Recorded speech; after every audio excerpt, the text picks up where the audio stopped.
கொள்கை வேறு, கூட்டணி வேறு என்று ஒரு தரப்பும், தேசியம் வேறு, மாநிலம் வேறு என்று மற்றொரு தரப்பும் கூறி வருவதால் அரசியல் கட்சிகள் மேற்கொள்ளவிருக்கும் மக்களவைத் தேர்தல் பிரச்சாரத்தை அனைத்து தரப்பினரும் ஆர்வத்தோடு உற்று நோக்க வைத்திருக்கிறது.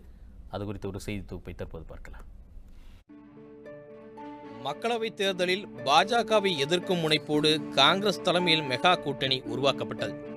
இந்த கூட்டணியில் தெலுங்கு தேசம் கட்சி, திராவிட முன்னேற்ற கழகம், திரிணாமுல் காங்கிரஸ், மதசார்பற்ற ஜனதாதளம், பகுஜன் சமாஜ்வாதி, மார்க்சிஸ்ட் கம்யூனிஸ்ட் கட்சி, ஆம் ஆத்மி உள்ளிட்டவைகள் பங்கு பெற்றன. இந்த கூட்டணியின் சிறப்பும் குறிக்கோளும் என்னவென்றால் பிரதமர் இருக்கையை நோக்கியே உள்ளது. நாடு முழுவதும் உள்ள மக்களவை தொகுதிகளில் இந்த கூட்டணி ஒன்றிணைந்து போட்டியிடும் என்று எதிர்பார்க்கப்பட்டது. இந்நிலையில் ஆந்திராவில் தெலுங்கு தேசியமும் காங்கிரசும் தனித்து போட்டியிடப் போவதாக அந்த மாநில காங்கிரஸ் தலைவர் தெரிவித்துள்ளார். முன்னதாக நடந்த பெரும்பாலான தேர்தல்களில் இரு கட்சிகளும் ஒருவருக்கொருவர் விமர்சித்துக் கொள்வர். மெகா கூட்டணிக்கு பிறகான இந்த தேர்தல் பிரச்சாரத்தில் இரு கட்சிகளும் பாஜகவை மட்டுமே விமர்சிப்பார்களா அல்லது மீண்டும் ஒருவருக்கொருவர் விமர்சிப்பார்களா என்ற கேள்வி அரசியல் வட்டாரங்களில் இயலாமல் இல்லை. அதேபோல் மேற்கு வங்கத்தில் திரிணாமுல் காங்கிரஸ் தனித்து போட்டியிடப் போவதாக மம்தா பானர்ஜி தெரிவித்துள்ளார். இவரது இலக்கும் பிரதமர் இருக்கையை நோக்கியே இருக்கிறது.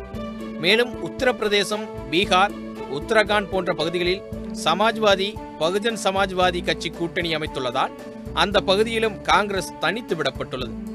டெல்லியில் அரவிந்த் கெஜ்ரிவாலின் ஆம் ஆத்மியும் தனித்து போட்டியிடவே வாய்ப்புள்ளதாக கூறப்படுகிறது. அதேபோல கர்நாடகாவில் மட்டும் மதச்சார்பற்ற ஜனதாதளமும் காங்கிரசும் இணைந்து தொகுதி பங்கீட்டு போட்டியிடுகிறது. இதன் காரணத்தை சற்று உற்று நோக்கினால் அந்த மாநில ஆளும் முதல்வர் குமாரசாமியின் தந்தை தேவகவுடா முன்னாள் பிரதமர் ஆவார். மெகா கூட்டணியில் பிரதமர் யார் என்ற குழப்பம் ஏற்படும் பட்சத்தில் அனுபவம் மற்றும் வயதின் அடிப்படையில் தனது தந்தை தேவகவுடாவை பிரதமராக்கிவிடலாம் என்ற எண்ணம் குமாரசாமிக்கு உள்ளது என்று அவரது பேட்டியில் தெரிய வந்துள்ளது.